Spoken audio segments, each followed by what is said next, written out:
Now, I hope, and I'm saying this right now in our meeting, because I want you to begin to feel with me as we explore more and more. You find openings all around. There's problems that you know that are facing humanity. You begin to see there are options and outs that he is not employing.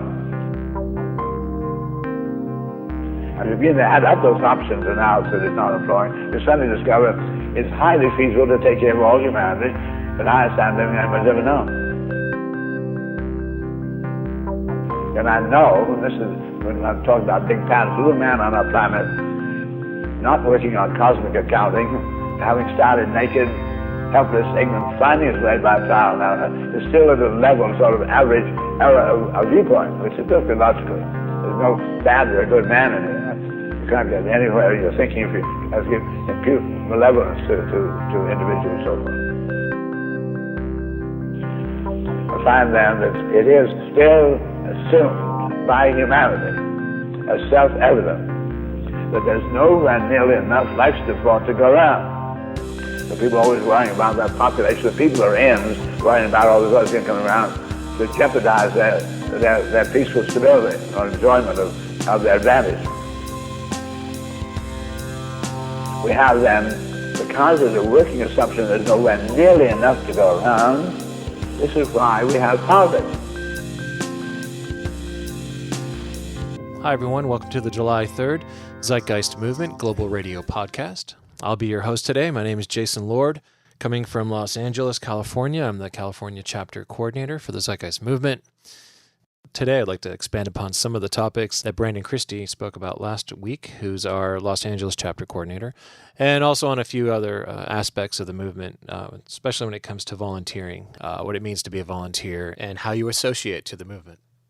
We'll touch on a few foundational aspects of what we're advocating, and we'll also talk about our relationship to what is known as patchwork projects or side projects. This comes up from time to time, and sometimes it can cause confusion, so I'll touch on that for a little bit later on. But to start things off, just to comment on the opening montage that you just heard, those are excerpts taken from an interview with Buckminster Fuller, published in January of 1975, called Everything I Know, where he tried to, over a few days, explain his entire thinking, his train of thought. And I thought that clip was excellent because it's foundational to what the Zeitgeist Movement is speaking about, where we're trying to update the social value system. What is the dominant social value of the day? It's born out of our socioeconomic system.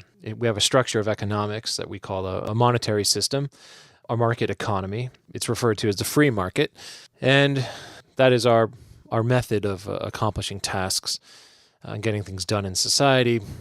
But it's based on an old assumption. It's based on an assumption of scarcity. It's based on that assumption that Buckminster Fuller referred to as not enough to go around. And we have continued to operate on that premise. And the Zeitgeist Movement's interest is to actually update that, to review and to take a look at what we know now and to actually see that there is a relationship, there is a way to have a socioeconomic system where we are meeting human need, we're meeting everybody's need, and balanced with the system of the planet, the physical system. And that looks very different from the mode of social operation that we have today, based on economics and then our problem-solving strategies. What's our problem-solving strategy? We're operating a mode of problem-solving known as politics, where we debate different opinions, and that's influenced by the profit motive, the self-interest mechanism that is foundational to the economic strategies that we have in the world today in a market economy. So when you have personal interest, driven by the profit motive, influencing your politics, debating opinions about what would be the best, what will best benefit me, and then to put that out into the world through advertising, through media campaigns, lobbying, through political debates, and then to spin that into rhetoric that expresses what I'm in it for, my personal self-gain, is in your personal interest, and to try to collapse those down into one and the same thing. And that's like the bottom line with our political institutions, as far as every time I hear a speech, I just have to shake my head in disappointment in the semantic jargon, and where what's in the interest of the power structure of the state is your interest. Yeah, so they'll spin out words like freedom and democracy or national security. It's in the interest of national security, which is your personal security, which you should be concerned about. And then the arguments come. Anyway, to sum that up there, we have a mode of political thinking. We have a strategy called politics, which is our strategy for problem solving. And it's time to update that. We are solving problems more efficiently with the methods of science than we are with the methods of politics. That might not make sense if you're thinking that the methods of science is equal to the science industry that we have today, where there's a lot of corruption and a corporation could fund research to back their findings so that they have a strategic advantage in a marketplace. But that is the science industry, not the methods of science, which is the operational approach, observation, recording data, corroborating your findings with other people who can either prove or disprove. It's a system of honesty to get closer to the natural world and what's observable, what's repeatable, and what are the structures in place that we need to align with to enhance our quality of life in balance with the physical system that we refer to as the Earth. Hopefully that's a good summary of what we're advocating as a Zeitgeist Movement, what we're looking at, and what we're trying to move to. And to continue on a topic that Brandon was talking about last week with our chapters, the chapters in the Zeitgeist Movement are essentially the communications network of people who are doing awareness activism and trying to get this train of thought out into the public in some way, which usually involves a lot of creativity because everyone lives in a different area, speak different languages. There's a different cultural nuance to where people live, even here in the United States. You know, if you're out in the rural areas of the Midwest, you'll have a different, what I would call a cultural nuance. You know, what's the thinking of the people in that area? You know, we use labels such as, Republican or Democrat or conservative or religious or progressive or something like that. These are open to interpretation, but everyone lives in an area where there's a different dominant thinking. I know here in California, there are areas of just this state in the U.S. where people are more environmentally conscious. People's focus is more on the environment. You have people who live in areas where the focus is business and economics and money, or where people are more politically motivated in their worldview. For example, thinking which party should be dominant or who you should vote for. That's the way, that will have progress. So it's different for everyone. And then you have to sort of speak into that cultural nuance. And part of the purpose of the chapters is to have a group of people that's focused on the train of thought that the Zeitgeist Movement is trying to put out into the world and stay in communication with each other and do activism as a group, just to try to impact the dominant social value of the day wherever you live. And it's quite an undertaking. I've been doing this now for about 4 years. We have 12 active chapters in California, and it's a lot to coordinate, keep everyone on the same page, and keep the focus on the train of thought, because it's real easy for things to drift when a group starts to grow. You get a lot of people come in with their ideas and opinions, and so it's just interacting with people and keeping the focus. It's probably my primary goal here. Keeping the focus is part of what makes us an effective chapter out in the public, where people are not confused about what we're talking about and trying to minimize the noise, the signal-to-noise ratio as far as what the Zeitgeist Movement is and the activism that we do. So out of people in the public identifying with, usually through the films or some form of media, whether it might be the lectures. I know since the movies, Zeitgeist film series has gotten on Netflix, there's been a new influx of interest. But from my experience, people usually come to this information through the films or through engaging some media online. And several years ago, there was no place to go if you identified with this information. And now that's changed. There's a movement now, there are chapters, there are social groups. There are different ways to participate in the movement. But one of the more focused ways is through the chapters. And, we've done our best to create a place where you can come to, especially if you're new to all of this and you're listening to this radio show for the first time. You can go to the zeitgeistmovement.com and click through, and you'll find more than likely a website, the tzmchapters.net, which is a portal to all the different chapters around the world. Where you can plug in and find out more information and reach out to other people. I mean, we have social networking now too, and there's quite a large group and many groups on Facebook or on the TZM network and other places. But everyone sort of plugs in what calls to them, where they find things most relevant or more interesting. So for myself, I found that supporting the chapter structure is where I could be most effective, where the focus is around looking at where the problems are in the world, the systemic root cause of what we call persistent problems. Taking a look at where is the source of that. I realized long ago that cause fighting was a never-ending vicious cycle with the protests and the petitions and donating money to this and that, fighting hunger or poverty or fighting crime or abuse in some form, or pollution in the oceans. And I could see just how it would make my head spin that this fighting would never end. So when I came across the movement and the focus on what we now call a natural law resource-based economic model, a really long phrase for a logically simple but yet dynamically complex socioeconomic system where we can actually solve problems in a way I had never experienced, and certainly it made a lot of sense to me outside of hitting my head up against the wall against every single cycle of election here in the U.S., where we have a different face on the same power structure. And things have become more draconian over time when you take the long view of the corporate capitalist model. In my experience, everything from looking at what happened since World War II all the way up to the present day, and seeing what we call a democracy and seeing how that's mutated into a state where we live in a very limited range of freedom. So I wanted to have an impact on this ever-growing trend of this value distortion that's ongoing. And when the movement came about, it just made sense to me. Which leads me to wanting to talk for a little bit and respond to some of the common criticisms that I see fly by when it comes to chapters. I say fly by, I'm thinking of like wall posts or the news feeds that we see today in our social networking, or that actually I see written in articles, blogs, and other places that are published.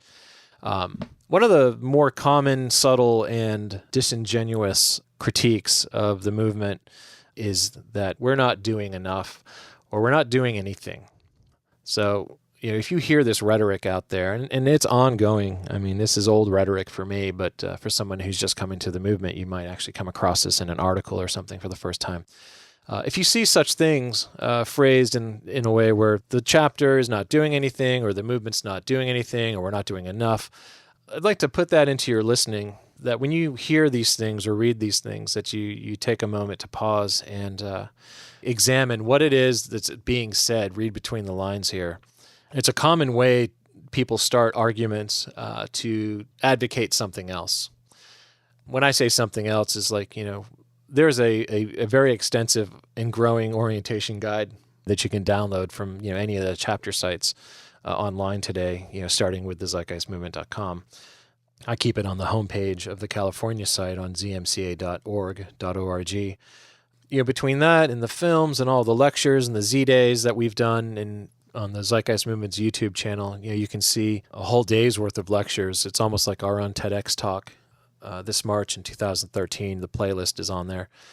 And when you expose yourself to this information, you'll start to see that there is a defined, we use the catchphrase train of thought, just because there's really no other way to sum it up when you take in the totality of what we're talking about, from economics to human behavior, to how the current socioeconomic system has developed, in contrast to what we're able to accomplish through the methods of science, to actually take a look at the world and see that there are enough resources to go around, that we are able to feed, house, and take care of public human health for everyone on the planet, to actually know what the carrying capacity is of the Earth, which starts off with a global survey. And when you look at the technologies that we have to survey our environment and to understand the interconnectedness of all the different systems on Earth, from the atmosphere to the oceans to the vegetation and all the nested systems, all interconnected, all creating a synergistic total Earth system that we live inside of and interact with. When you start looking at all of that, I'm not going to be able to sit down and say that every time I just use the word train of thought. So hopefully you'll spend some time with the materials and start to get your own understanding of what this is, which is imperative if you want to go out and communicate it in the world. But when you hear things such as we're not doing enough, that's when I stop to critically examine, well, then what's the point here? And I know that a lot of people associate with doing something in the form of taking on, addressing a problematic outcome of the current system. What do I mean by addressing a problematic outcome? Well, I'm sure with a moment's reflection, you can think of any number of problems that are ongoing in the world, between unemployment to corporations acting in a corrupt manner, such as what's caused the recent outburst here in the United States with Monsanto, the ongoing widespread poverty in the world, or the corruption of a political official that passes legislation that benefits a company's portfolio, which is putting something out into the public that might be unhealthy, such as the poisons that we have in our food, such as corn syrup and all the other chemicals. And to go down the list one at a time and try to address these things, voting rights, trying to stop the two-party system, trying to do monetary reform. A long time ago, and this is just a quick aside, I hear every time there's an election here in the United States, I read this rhetoric about taxpayers. I mean, I laugh and cringe at the same time, because people think that, we should have a say in where our tax money's going. And I have to laugh, because it's like, do you not know?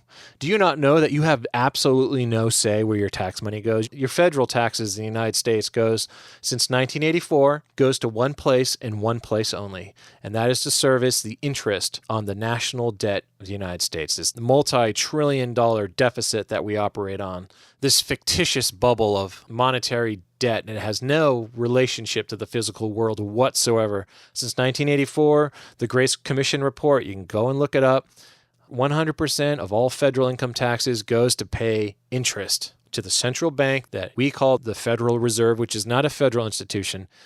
It goes to pay interest on the debt to that cartel, that collusion of banking interests. We get the pamphlets here in California, arguments for, arguments against, and rebuttals, and they print it up and they send it out. You don't have any say where your tax money goes. Your tax money goes in one place, and that's to service debt to the national deficit that goes to the national bank, and that's it.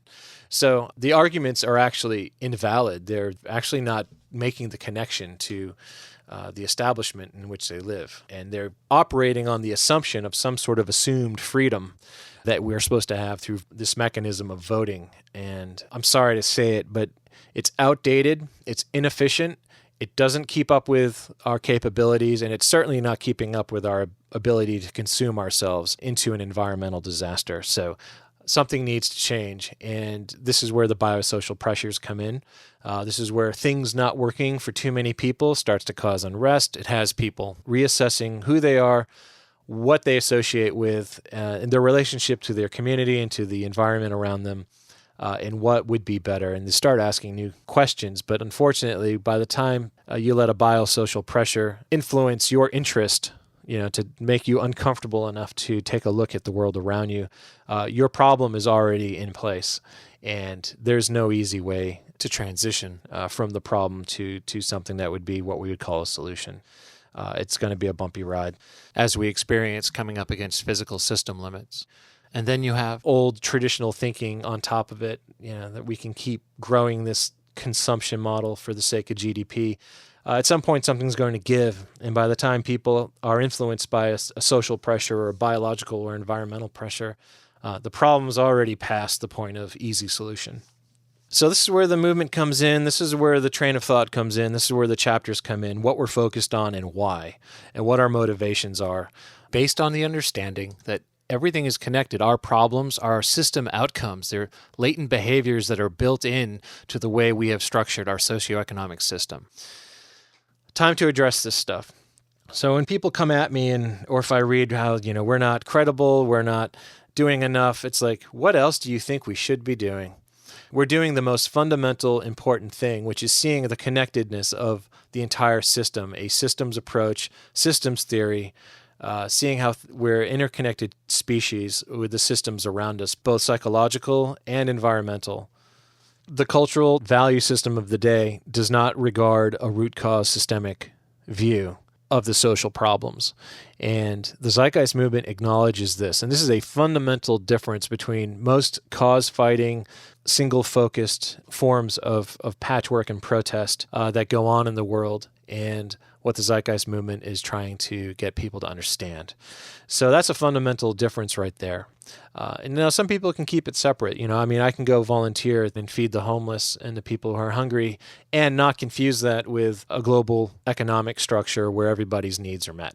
I can actually understand both at the same time, doing what I can to reduce suffering in my local area through some personal effort that I find makes a difference in the world. And I can also go out and advocate the Zeitgeist Movement at the same time and not collapse the two down into one and the same, which is something I see happen quite often. So getting this train of thought into the frame of reference of society, which is a massive undertaking and is where critical mass awareness comes in. Every movement, cause, every petition, everything needs some sort of mass awareness. And, I often think about that and go well, why not go all the way then? If you're going to go for critical mass awareness for hunger, why not go for the whole system that's producing poverty? Without the frame of reference out in the public, which is an educational imperative of ours, you're going to see very little change as people try to react and protest things that don't work in the current system. So if you're going to go out there and do critical mass awareness for a single symptom of the system, why not go all the way and go out there and advocate that the problem is systemic and that the system is producing these outcomes and get down to the root cause of the problems that we're trying to all address? Why wouldn't you do that? Would be the question I'd ask somebody. That's not to say that doing something to alleviate suffering or trying to provide for people's needs isn't necessary. It's not saying that at all. It's about having that distinction between providing for people's needs, immediate needs on a local level, and the meeting of everybody's needs on a global level. And my last point on this critique that comes up when I read language that the movement isn't doing enough or that we're not doing the right thing or that we should be doing something else, X, Y, and Z. As a person involved with the chapters, this is a common criticism for somebody that has an agenda that wishes to take the group in a different direction. And it's in this context where we use terms such as side projects or patchwork efforts. Not as a negative connotation, but to actually have an understanding of the difference between what the chapters are doing and what these projects are. And not to say one's right or wrong, but to actually understand the difference in what it means to volunteer and what's happening when somebody comes in and wants to take the group resource for their own NPO or take a volunteer resource for their own agenda. And there's sort of whether it's intentional or not, there's a market psychology at play when these things happen. Somebody feels entitled that the chapter is a resource for their own project. And they're actually disrespectful of why the volunteers who are there, what they've shown up for, what they've agreed to, and the actions that they're trying to undertake. There's a market psychology at work, which kind of goes against the personal values that are involved when you volunteer or when somebody contributes to a group without the need for self-gain. And so now we have a network of chapters across the globe focused on on-the-ground awareness activism, wherever you are, on this train of thought to get it into the frame of reference of the social landscape. I see bits and pieces of this train of thought all over the place, but I can see people not making the connections between the problems of economics and socioeconomic system, or the problems of environmental issues and the socioeconomic system as a system problem, rather than just some sort of behavioral anomaly. We have a bad person or a bad company or some, just these immoral people, and we need to either find them or lock them up or something like that.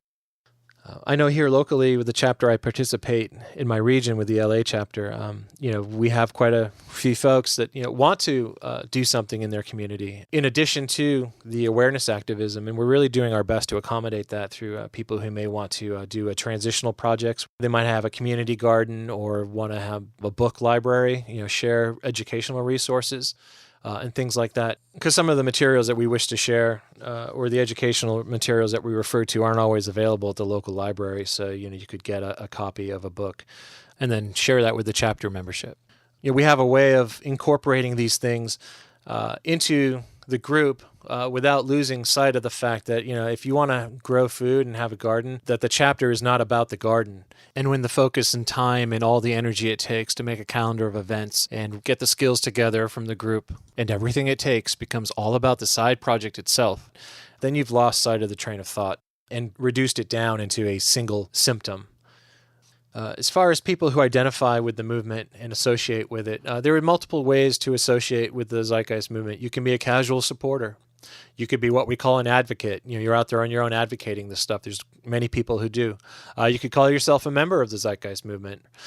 In my case, my association with the movement is a supporter, an advocate, a member, and a coordinator. I also coordinate activism and created a place for people to stay in communication, all the coordinators in California, to have a communications platform. So we can organize the larger events like the Global Z Days or town halls or the media festivals. All of this takes coordination, and all of this takes time and resources and the calendar of events to keep this all organized. It takes a lot of volunteer effort and skills. So that becomes vital to the health and success and the longevity of any group, and especially in this case, the Zeitgeist Movement chapters. I applaud those of you who are out there who are coordinating that have been able to navigate these waters and not pollute the train of thought and have it confused or diffused into a single symptom.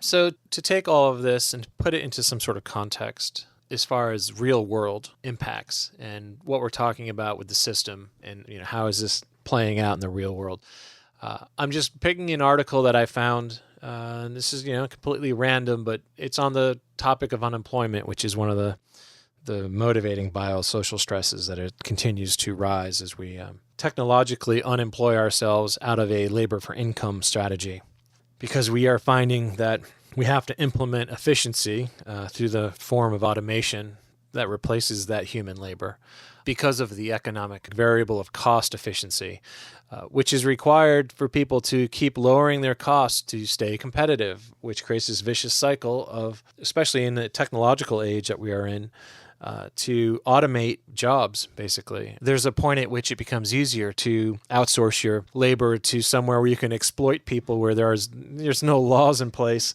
where 13 cents an hour is looked at as like a good thing, where you basically have this factory of slaves like we have all over China and the third world countries and in Thailand and in Malaysia. We have these basically slave factories, where, we're giving them, quality of living through access to jobs. Yeah, bullshit.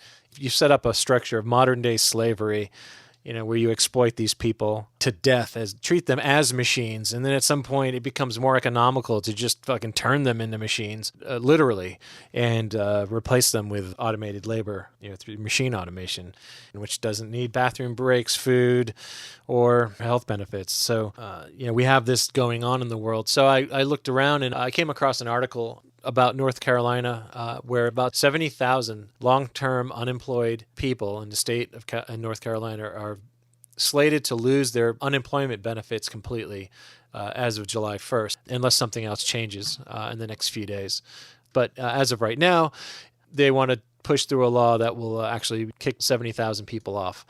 The argument from the business lobbyists is that businesses are suffering under the strain of having to pay an extra $400 million in taxes because they have this debt from the federal government where they took a loan to extend unemployment benefits to the local people that were already unemployed and extend their benefits. Basically, you're extending their access to purchasing power so they can continue paying their rents and their mortgages and buying food and other things like that. And they're quoting this lobbyist for the business community in the article, who really is a mouthpiece for the status quo. At one point in his argument, he's stating, we're one of the only states that were extending these benefits. We've been far too generous, and we should be given the same courtesy as these other states that have already pulled the plug on their unemployed, and their benefits. It's like, give me a break, really? Courtesy? It's like, come on. You can see here now where you're just getting into political rhetoric, which has got nothing to do with the actual physical aspect of what it takes to have people have their needs met. So it all becomes about what's best for profit motive and not what's best for meeting people's needs, which is something you'll observe ongoing as you start to critique the socioeconomic system. So here you are, about 70,000 people about to lose their benefits. So when I wanted to look at this, it's like, okay, so the argument is that, the businesses are absorbing having to pay these taxes because the state borrowed from the federal government to extend the benefits, the purchasing power benefits, basically, to people who are in a state where the unemployment rate is going up. And And we all know the game of unemployment. The longer you are unemployed, the less likely a company wants to hire you. I mean, it's like a stigma, like a scarlet letter, painted onto you that you're not employable if you've been unemployed too long. And then when you create this desperation in the population, you're basically having people who have to succumb to some menial job to survive that either dumbs you down or frustrates you, or in some ways just not rewarding to do menial repetitive tasks.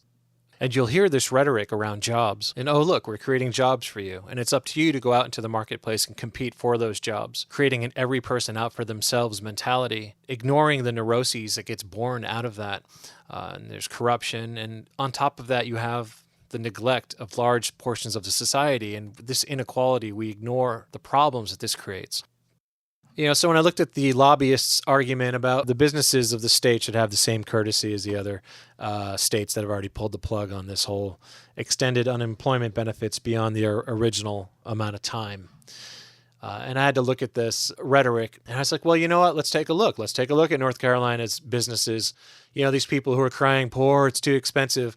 And so I went and I did a search for what are the top 15 businesses in North Carolina, and what are their revenues, to see if the rhetoric is matching up with the realities of businesses in North Carolina. So I went and I took a look at the top companies, and what are the top 14 or 15 companies in the state, and what are their revenues. And you've got Bank of America doing $150 billion worth of revenues annually. You've got Lowe's doing $50 billion annually.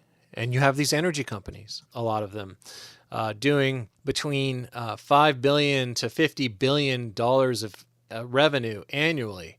And so I had to sit there and look at the fact that you've got all of these companies doing multi-billion dollars in revenues just in the state per year, part of this chamber who hired this lobbyist tool to go and make this argument that, to pay out, $400 million to extend benefits is a problem. Here's an example of the inefficiencies of the system, problem solving through economics and politics, not working for 70,000 people, probably as of July 1st. And then you take those modes of thought and you take this current structure, and when you contrast that to the fact that we know that we could easily feed and house, educate, and meet all the basic survival needs of everyone, you start to see the disparity between what the current structure is doing to solve problems and what we could actually do if we applied the methods of science to social concern, the systems approach to social organization. And if you're interested in all of this and you want to find out more, please go visit the zeitgeistmovement.com. Check out the downloadable orientation guide. Go to YouTube, to the TZM official YouTube channel, and take a look at our lectures and videos and the past radio addresses here on Blog Talk. And find out more and find ways to be able to communicate this into the culture that you live in.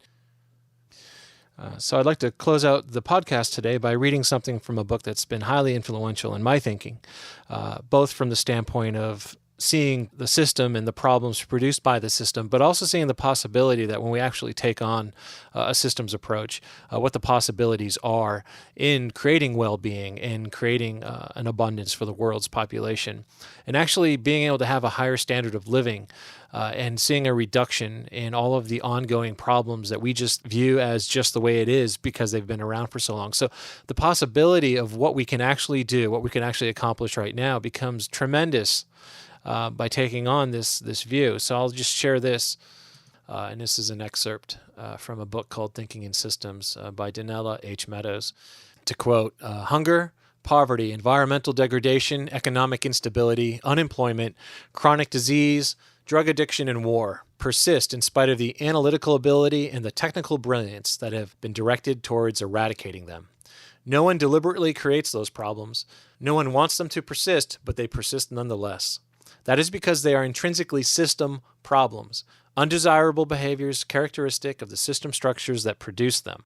They will yield only as we reclaim our intuition, stop casting blame, see the system as a source of its own problems, and find the courage and the wisdom to restructure it.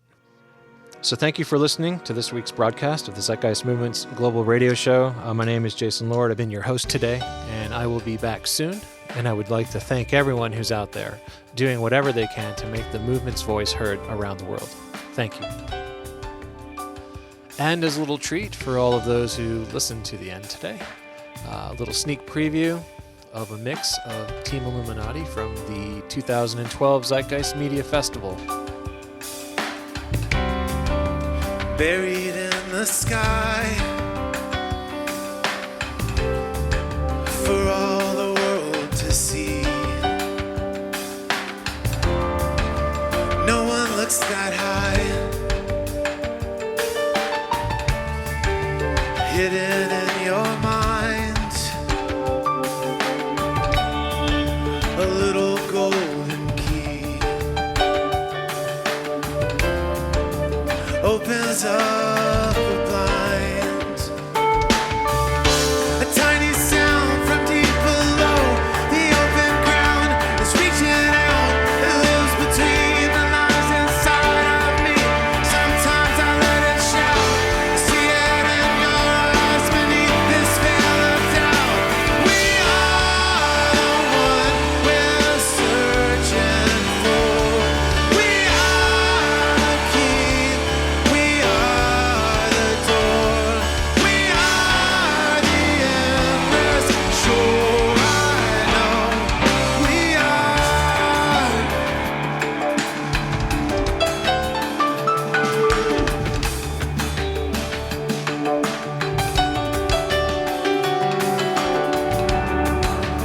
Underneath the plane, a long forgotten seed, waiting for the rain.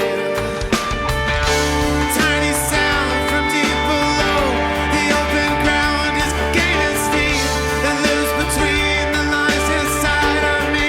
Sometimes I let it scream. See it in your eyes beneath this ancient dream. We are the one we're searching for. We are the key. We are the door. We are the endless shore. I know we are.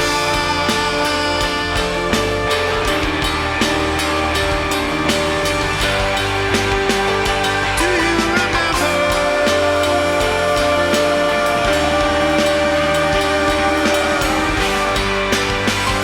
Do you remember?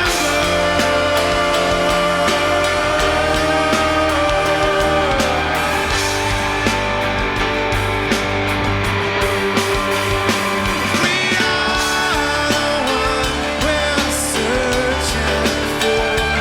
We are the key. We are the door.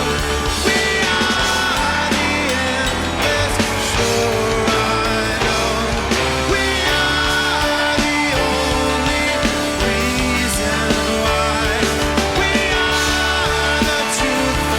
We are the light. We are the other side. I know we are.